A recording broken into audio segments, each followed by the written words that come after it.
Hello and welcome back to another review from HLH Reviews. It's been a year and a half since my last video. God damn, has it been too long. But in all seriousness, it's just because life has a habit of getting in the way. There were some deeply personal issues going on that, completely drained my motivation to keep putting out these videos, like these reviews that takes like a lot of time and effort, but you know what, hey, I'm back. So with that in mind, today I'm going to be reviewing Season 2 of Netflix's Avatar: The Last Airbender, which adapts Book 2 of the original animated series. To set the stage for how much of a fan I am, Avatar: The Last Airbender is my favorite cartoon series of all time, as well as just being flat out one of my favorite TV shows of all time. I have been a fan pretty much ever since day one when it originally aired on Nickelodeon. And I actually just watched The Legend of Korra for the first time a couple years ago because I completely missed the boat on that during its initial run. And look, I really enjoyed it. The writing was great. Villains that I honestly thought were way better than what we got in the original series. And I really liked the character development for Avatar Korra. And looking ahead towards the future, Avatar Safe Havens is my most anticipated show for next year, and I'm especially incredibly excited to officially see The Legend of Aang this October. That one didn't age quite so well. Now, as far as live-action adaptations go, I, unsurprisingly, wasn't a fan of M. Night Shyamalan's The Last Airbender movie. It's just no wonder why that movie has always been hailed as one of the worst movies ever made. And it's not even just from us Avatar fans, but pretty much movie fans in general. Now, with Netflix's show, I was actually genuinely intrigued when they announced it because, I'm nowhere near the type of Avatar purist fan where I actively see this online from people that go, no, it should always stay animated. Don't do a live-action version. I'm not like that at all whatsoever because I can easily see a live-action version of this world working. In fact, I think you can successfully adapt Avatar: The Last Airbender storyline as long as you just keep the core story beats and why we love the cartoon intact.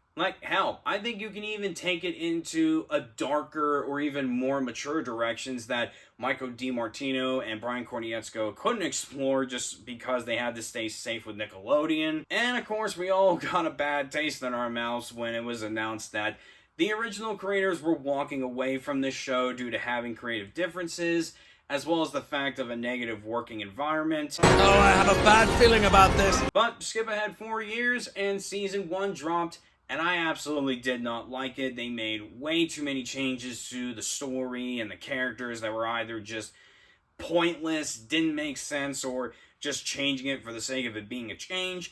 And all in all, it was just a bland, generic version of Book 1's story. Now, walking into Season 2, I didn't really have much expectations for this, especially for how I felt about the first season, but I did at least walked in with a tiny shred of hope that maybe, just maybe, Netflix has listened to the fans' criticisms, they learned their lessons, they are, trying to improve the formula, and they redeemed this show and making it an entertaining live-action adaptation of Avatar: The Last Airbender. Well, after watching this season, those hopes crashed and burned. This was just as terrible as the first season, if not worse, which I don't even know how you could pull that off, but yeah. This was a flat-out awful adaptation to Book 2. The basic premise of this season follows Aang, Katara, and Sokka, where after the siege of the Northern Water Tribe from the first season, they travel deep into the Earth Nation to find an earthbending master, while trying to convince Earth King Kuei Ba Sing Se to help aid them in the war against the Fire Nation. And we're going to start things off with my praises for Season 2 of Netflix's Avatar: The Last Airbender. Now, on a visual front, I really love how they bring the world of Avatar to life, whether that's the costumes, the various fantasy animals, and even just how they bring up these massive locations to life. Ba Sing Se looks pretty incredible. It genuinely feels like they ripped the drawings straight from the cartoon and they put on some live action coat of paint and they just built it. And just like with season 1, I think they do a decent job of recreating the bending, whether it's water, earth, fire, or air, and even the martial arts choreography at times does really feel like they just took the characters' movements from the cartoon and they just take it straight out of it and placed it here. The crew behind the camera is clearly talented at bringing this world to life. I just wish it was for a much better show, because it gets so hard for me to fully appreciate this on a visual front when the whole adaptation just feels so inferior to the original. I mean, I'll get into why, but visually, I really do like what they did here. In my season 1 review, I criticized Kia Wanteo, I think that's how you pronounce her name, who plays Katara here.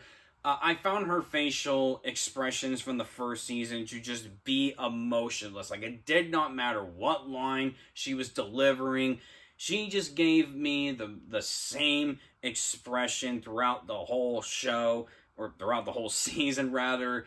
And it was just so distracting. It felt like I was watching a high school play. Now, fortunately, I think she does a much better job this season. Like, she emotes a lot more, like, especially during, like, the dramatic scenes and argument scene, or even the moment where she meets Zuko in the catacombs and she's tearfully opening up to him about losing her mother to the Fire Nation. That is easily the best acting she's done on this show so far, and I really hope she continues to improve going into season 3. I also thought that Momona Tamada did a pretty decent job playing Ty Lee. Like, you could tell she completely understands the character and just went for it. Now, Ty Lee was always one of my favorite Fire Nation characters from the cartoon, and it's mainly just because of how acrobatic and even just formidable she is at just blocking a person's chi to easily win, while she's just being, completely giddy and doing it with a smile. Momona, she did a pretty decent job. She perfectly captures the vibe of Ty Lee, and I can just easily tell she was having fun, and hopefully she'll be able to continue to do that going into season 3. And the last praise that I will give for the season is the scene of Iroh visiting the grave of his son Lutan in Ba Sing Se. Now, in the cartoon, this is an iconic and heartbreaking moment. Like, I think it's safe to say that there is no dry eye that is going to be watching Tales of Ba Sing Se, especially, like, knowing behind the scenes that it was one of the final performances of Iroh's original voice actor, Mako, before he passed away.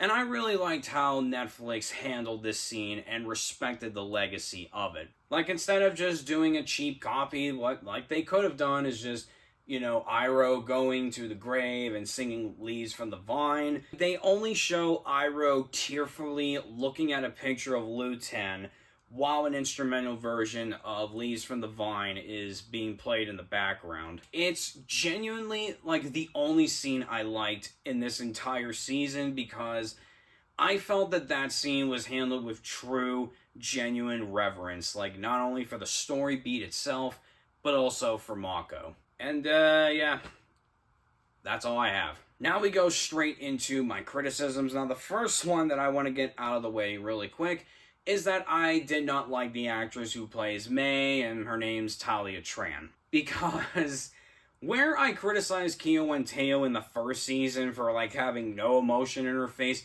Talia Tran, like, she spends every single scene just making the exact same expression. Like, it's like, it doesn't matter what is going on. Like even a scene of Azula just monologuing about two dragons being born from the same egg, and you have May, and she's just has this face like she just saw a rat or a ghost. Like, it's just ridiculous. Like, it was ridiculous to the point where I almost wanted to just start laughing, because it's like, my God, girl, can you please just stop acting like you just saw a rat? And as far as the writing goes, this show is a mess. Like, it does not matter what way you look at it. And the reason why I say that is because when you're watching something like this, you have to look at it from, like, two different lenses. The first one is just, how good is it at standing on its own, at just being a standalone TV show. And the second one is, how well does it do? Or how well does it adapt the source material? How well do they adapt the cartoon in the runtime, and especially with the budget that they're given? And I'm here to tell you, this show fails miserably at both of these things, because if the first season was bad just because of the changes and all in all just felt like we were watching a generic and bland version of book 1, this season is fucking horrible because the changes they made to it just infuriated me. And on top of that, the pacing is terrible. And it's just because, for whatever reason, which, I guess it's just due to the budget or whatever happened, but for whatever reason, the writers completely stripped away, that classic road trip journey from the original animated show. It took 12 episodes to finally get to Ba Sing Se, and another 8 episodes were being spent in Ba Sing Se. Let's just go to the cartoon, shall we? We had General Fong and just his terrifying obsession of forcing Aang into the Avatar state. And then once we recruited Toph, and Toph and Katara were clashing out with each other, while Azula, Mai, and Ty Lee were just relentlessly pursuing the gang. And then we had the desert episodes where Appa gets taken away from Sandbenders, which completely crushes Aang's childlike optimism, and it forces Katara to hold the team together. And then they're crossing the Serpent's Pass without Appa, and that was incredibly tense, especially with the fact that they were traveling with a pregnant woman. There was just so much emotional weight that made the destination worth it. And Netflix completely just removes that. And the reason why is because they only spend 3 episodes on the road. And it's just simplifying the journey through some sort of checklist. And let's go through the checklist, shall we? So you have Aang mastering waterbending off screen, and so much for waiting 2 years, because it's not like we want these two to connect with each other. But whatever, he's mastering waterbending off screen, and then he's traveling with refugees, and then he learns from King Boomy that he needs to find another earthbending teacher, and so they find Toph, and they find Azula once, then they get captured by Earth Nation guards, and then boom, we're in Ba Sing Se. Look, I get it. It's a live-action show. You can't fit every single episode into its budget, especially during its runtime. But rushing through that just completely sacrifices the heart of the journey they went through in the cartoon to get to Ba Sing Se. They give you 3 episodes and you feel nothing. Because, it unfortunately is also similar to how M. Night Shyamalan, and he just completely skipped the journey of getting to the Northern Water Tribe. And, if the show is not rushing through the story just so we can get to Ba Sing Se, it's doubling down with the exact same mistakes they made from Season 1. And the first one, right out of the gate, is the relentless exposition dumping. They constantly just have characters monologuing to explain backstory, just telling us everything instead of just showing us anything on screen. One example that I've already told is Azula just explaining Mai and Ty Lee of the story of 2 dragons that were born from the same egg, and they constantly do that throughout the entire season. Look, sometimes monologues can be incredible. The USS Indianapolis speech from Jaws is a classic example, because we didn't need to see a flashback of Quint's experiences and encounter with the sharks. You're just hearing him talk, you can kind of visualize what he's saying in your head, and you're just instantly gripped throughout this whole story. And in here, when you are making characters just constantly monologue and exposition dump, especially when it feels like it's going on forever, it just comes across to me as just flat out being lazy with your writing. And when it isn't exposition dumping, they're pulling another Season 1 mistake where they are just making changes that are either completely pointless or just done for the sake of a change, and regardless if it makes sense or not. Take Zuko and Iroh, for instance here. In this season, we're told that they've been pronounced dead after the siege of the Northern Water Tribe, and they're now just, they're just seeking exile in the Earth Nation. And the way that they handled that in the cartoon was Zula tricked them into thinking Fire Lord Ozai just lifted Zuko's banishment. And once they escape from her trap, they are now declared official enemies of the Fire Nation. That is what turned them into refugees, and that gave, real weight of their journey to Ba Sing Se. And also, this season just crams the Serpent's Pass into the very first episode, and because Appa's still there, and, hasn't been taken away, any shred of tension the scene could have had is just completely obliterated. In the cartoon, the stakes were high because they didn't have their flying bison to help them easily bypass the danger, especially with the fact that they were traveling with refugees, one of them being a pregnant woman. And here, choosing this suicidal route just to guide the refugees is flat out pointless, and it makes no sense for these characters, because it's only here just so they can check off, a familiar box moment from the cartoon. And yeah, the show is just more of that. Just changes for the sake of it. You have Toph writing and reading Chinese letters, even though she's blind, and last time I checked, Braille doesn't fucking exist in the Avatar universe. And then later on, you have Katara acting as the Painted Lady, helping people in Ba Sing Se.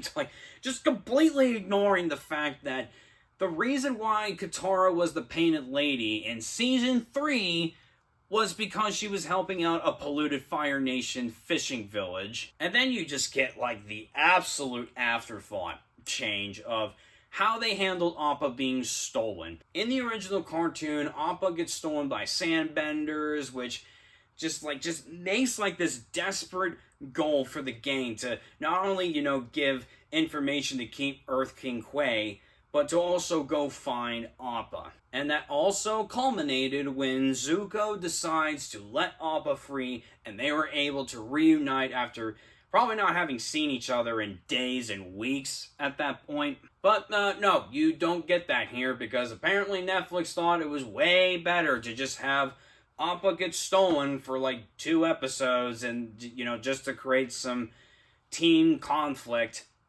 only for Aang to just quickly find him after having a chat with Long Feng. It's just change after change after change for no good reason. And the more they did it, it just felt like they were pouring salt on my open gaping wound. How many times are you going to keep doing this to piss me off? I did not like the way they utilized fan service in this season. Okay, the first one right off the bat is that you have the Dai Li teaching all the Judies to say, "There is no war in Ba Sing Se." Now, look, obviously, the writers are doing this to showcase that these women are being brainwashed and controlled by the Dai Li to say this. You even see one of them being, emotionally breaking down in the finale for just having to repeat that over and over again. Which, that was another scene I liked just because the actress did a good job. But, look, let's just be real. It's just here to reference that internet meme of, her just going, "Oh, there's no war in Ba Sing Se," or whatever Avatar fans put in front of her. And honestly, the irony of that meme is that in the cartoon, Judy actually never said that line. It was just some random Dai Li agent that said it just to brainwash Jet. You even have smaller, just forced, recreated funny moments from the cartoon. Another example of them doing just poorly recreated funny moments from the cartoon is when you have these 2 Earth Nation citizens that just refuse to reveal where this earthbending tournament is. Just like in the cartoon where, one of them's going, "Oh, I know where it is. It's at Nunya." Then you have Aang looking at these 2 confused. And then one of them goes, "None ya business." And then you have Katara freezing them. And while Katara gives them this "my eyes are on you" gesture, you have Sokka just coming in and just randomly throws out, Water Tribe. And yeah, that moment did not make me laugh because the cartoon series did that scene a million times better. But definitely the worst poorly recreated moment was the cactus juice. Now, in the cartoon, Sokka accidentally drinks cactus juice because he is stranded in a desert with the gang and he's just desperately thirsty. And in here, like, he drinks it in the royal palace because they didn't have the desert, and it makes no sense for it to be there, but whatever. He drinks it at the royal palace, and then later on, when they get back to the house, or where they're staying at, you have Sokka just laying on the floor, holding a glass of cactus juice, and then they literally had the balls for him to go, Drink cactus juice. It'll quench you. Nothing's quenchier. It's the quenchiest. It genuinely just screams desperation from these writers. Like, the writers just clearly just felt obligated to recreate a funny moment from the cartoon, but they lack any form of talent to actually do it in a way that makes you smile or chuckle. Instead, like, it's just a completely inferior copycat moment that only just serves to remind the audience of something that was done better in the original. And that is the last thing you want to see, or at least want people thinking about when watching a live-action adaptation. But, without question, the one thing in this entire season that just infuriated me the most is the way they wrote the characters and their arcs in comparison to the cartoon. Like, take Katara. Like, she is not written at all to be, like, this voice of reason or to be Aang's emotional anchor, especially when, you know, he's coping with the fact of losing Appa. Here, like, it just feels like she's here just for being along with the ride. And while she's off playing vigilante at night, you have Aang that's just learning earthbending and just deals with Longfang. And Katara's not there to, like, reason with Aang during all that. And then you have Toph, where she just completely lacks, like, her signature tough, unapologetic, tomboyish energy. And even by the finale for this season, it doesn't feel like she's learning anything about being a part of a team, which that was the whole point of, you know, her arc in the cartoon, was that she had to learn to be a great ally to the gang and not having, like, her unapologetic energy getting in the way of anything. Now, what they did with Sokka in this season could have had potential. Like, in the cartoon, like, he has this unresolved guilt over Yue that just makes him terrified of losing Suki, and they obviously brought that back here. And because they just, for whatever reason, decided to have Avatar's Yang Chen and Kyoshi just randomly show up in Wan Shi Tong's library, which, you know what, for as much as it didn't make sense to me, I actually thought that the writers were going to be setting up a massive payoff where Sokka is in the calendar room, and while he's talking to the full moon, I actually genuinely thought that they were going to have the spirit of Yue show up, and, you know, this was going to give them a chance to speak to one another, and Yue's probably going to, you know, say something so that Sokka can finally let go of his fear of losing anyone he is close to, especially Suki. And, yeah, they don't do that at all, which, that's another thing to bring up, which is, like, if you can't be bothered to, like, fully commit to doing a creative new take on how, you know, the library works, why are you even having Yang Chen and Kyoshi show up, other than, like, Kyoshi to just, like, conveniently dump information to the gang about the Day of the Black Sun? Like, why? And another example of how these writers just completely misunderstand character and character arcs, they completely misunderstand the dynamic between Zuko and Iroh in Book 2, as well as Zuko's character arc from Book 2. They actually have the balls to show Zuko stealing water from a pregnant woman, which, I'm sorry, that completely is just reversing his moral compass from the cartoon. Like, because the whole point of Zuko's character in the cartoon is that despite him being angry and lashing out, he is an honorable man with a conscience.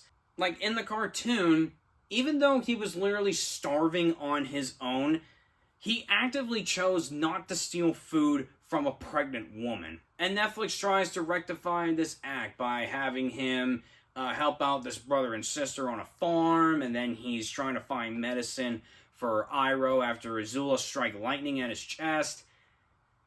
But look, it does not matter what you do.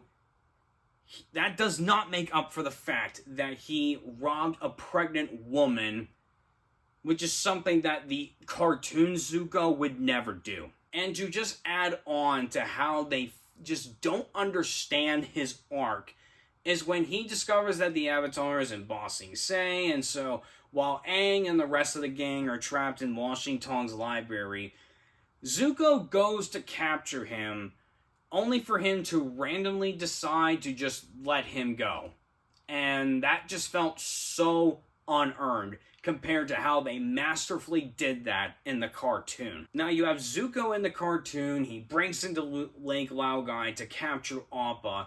Iroh corners him, and he just delivers this powerhouse confrontation where he reminds Zuko that his actions are completely reckless because he had no plan after capturing Aang at the North Pole, and pretty much would have frozen to death if his friends never found him. And then he's pleading with Zuko that his destiny is being forced upon him, and he asks the ultimate questions: who are you, and what do you want? And that emotional breakthrough is what convinces Zuko to set Appa free and then cast away his blue spirit mask. How do you mess up a scene that is not only like that simple, but you're also just messing up one of the absolute best moments of this entire franchise? And because they absolutely just do not do a scene like that in this season, Zuko's like feverish nightmare like he had in the cartoon has no emotional weight. Like, there's just no reason to believe that he's learning anything or just wants to make the right choices and, just finds out, like, what does he really want? Because this version of Zuko never felt conflicted. And look, and going back to the cartoon finale, you have Zuko that's being forced to make a choice. You side with Azula to regain his royal honor, or side with Iroh, who is begging him to look into his heart. And when Zuko just makes that shocking choice to betray his uncle and then just fight Katara and Aang, that completely hits you like a freight train because you genuinely believed he changed, especially after he and Katara bonded over the loss of their mothers because of the Fire Nation. And the Netflix version just ruins that. Because after Zuko and Azula have this brief fight with each other, Iroh is nowhere to be found just because I guess he got lost in the catacombs after he and Zuko split up, but whatever. With no one there to reason with Zuko, Azula's just touching his face and says, "The Earth Kingdom will fall. Our forces are marching through the streets, Zuko. Think of all we could do and share this victory together. But I'm not going to force you to come home if you don't want to. The choice is yours." And just like that, Zuko just steps up to fight Aang and Katara. And yeah, that just felt so unearned because it strips away everything that made the original story work in Book 2. Because we were genuinely invested in Zuko's growth, which is why his sudden choice to betray Iroh and fight Aang and Katara just shocked us to our core. Here, it is just lazy, unearned, and just all in all, just revealing that these writers have no understanding of the cartoon. Great job. And if all that wasn't enough to prove how terrible of an adaptation this is, they completely butchered Aang's character as well as his Book 2 arc for no reason. In the original cartoon, after the siege of the North Pole, Aang learns from King Bumi that he needs to find an earthbending teacher, and once he recruits Toph, the gang just faces a relentless gauntlet of just getting to Ba Sing Se, where they are endlessly pursued by Azula, Mai, and Ty Lee until they are completely exhausted, and then they venture into the desert to find Wan Shi Tong's library, just for a way to defeat the Fire Nation. And while the library is sinking and Toph is doing everything she can to hold it up, Appa is stolen by sandbenders, which completely destroys Aang's optimism to the point when he later confronts those same sandbenders and learns that they sold his bison. He just gets into an absolute rage, entering into the Avatar state until Katara acts as his voice of reason and he ends up showing them mercy. And then later, when he's helping a pregnant woman cross the Serpent's Pass, it restores his sense of hope, which is one of the main themes of Book 2, as well as just one of the main themes of the cartoon. And then, after saving Ba Sing Se from a massive Fire Nation drill, they spent days trying to get an audience with the Earth King, as well as trying to find Appa. And once they reunite with Appa and secure the King's help, Aang travels to the Eastern Air Temple to master the Avatar state with Guru Pathik. And while he's able to unlock 6 of the Avatar state chakras, he locks up at the 7th because he refuses to let go of his attachment to Katara. And he rushes back to Ba Sing Se only to find Azula has staged a coup.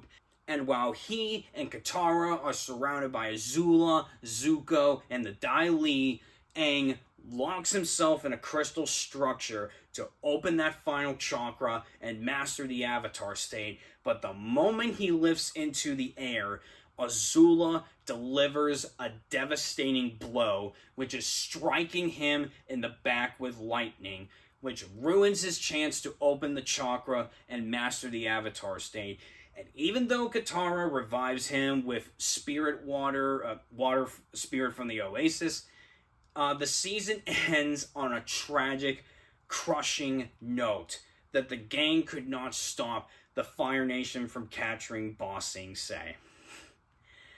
Oh, and the version we get of that is that Aang travels with some refugees, learns that he has to find an earthbending teacher, and then once he finds Toph and gets to Ba Sing Se, he just randomly forms this friendship with Longfeng, which wasn't in the cartoon, but fuck it, we're an adaptation, we're just gonna throw it in there anyway. And then right after they lose Appa at the library, Aang just becomes insufferable and blames everyone, including Katara, who he clearly has feelings for, but for whatever reason just doesn't want to share that with her. And even when they finally get an audience with the Earth King, Aang completely ruins any chance of an alliance because he loses his mind, blames Longfeng of stealing Appa, enters into the Avatar state, and just completely blames the gang and forces everyone away. And then he just all of a sudden remembers Bumi's advice to do nothing, to feel everything, finds out that Appa is trapped under Lake Laogai, he frees Katara and Sokka, and all of a sudden they're all holding hands and singing Kumbaya again. And then we finally get into the big fight with Zuko and Azula and the Dai Li, and, Aang enters into the Avatar state, and even though he has Azula dead to rights within his reach, he just, for no reason at all, decides to show her mercy. And how does Azula reward this sudden unearned kindness? She shoots lightning point blank into his chest, and that's Book 2 now.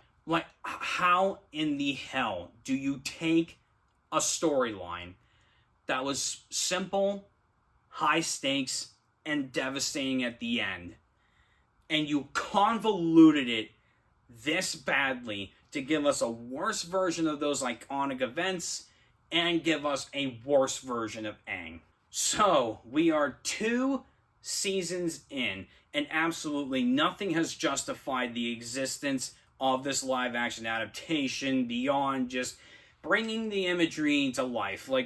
it's to the point where I don't care anymore if there's anything in the third season that's going to try to make up for it. Look, obviously, I'm going to watch and review it. That's just the that's just the burden of being an Avatar fan. It's one of my favorite all-time franchises, and so anything with the name, I'm going to watch it. But I genuinely don't care. Like, the third season could be a masterpiece at this point, and I still won't care. They've wasted my time twice! And even when I'm trying to just judge this show just purely on its own merits and just don't even, just scrub the cartoon from my mind, this show fails at entertaining me, so I can't even appreciate it on that level. It does not make a compelling narrative, and it doesn't even want to give us good characters. And with that on that note, with how they've been adapting this cartoon for 2 seasons in, it makes me want to know, what was the original vision by Brian Konietzko and Michael DiMartino that was unacceptable to Netflix that forced them to leave? What did they turn down if this butchered, convoluted mess of an adaptation is the better version to them? I want to know that. So, yeah, in conclusion, if you're an Avatar fan that just wants to see something more than just bringing the world to life and showing the bending and just poorly recreated moments, if you have standards above that, all this season's gonna do is just infuriate you beyond belief. And if you're a newcomer to the franchise, even if you just don't watch cartoons and this show just caught your eye, whether if that's the previous season or this season, watch the original cartoon instead. It is 1,000,000 times better, and you're not missing out on much by skipping this. And as for the rest of us that are basically handcuffed into watching how they are butchering one of the greatest TV shows ever made, I guess see you next year when Season 3 drops. Even though I am gonna be so pissed when watching it. Thank you all so much for watching this review. Please do tell me how you feel about Season 2 of Netflix's Avatar: The Last Airbender down in the comments. I'll link you to my review for M. Night Shyamalan's The Last Airbender and my review for the first season of Netflix's Avatar: The Last Airbender. Please like this video and subscribe and hit that bell icon so you're up to date with any video I upload. In case I don't ever meet you, good morning, good afternoon, good evening, and good night.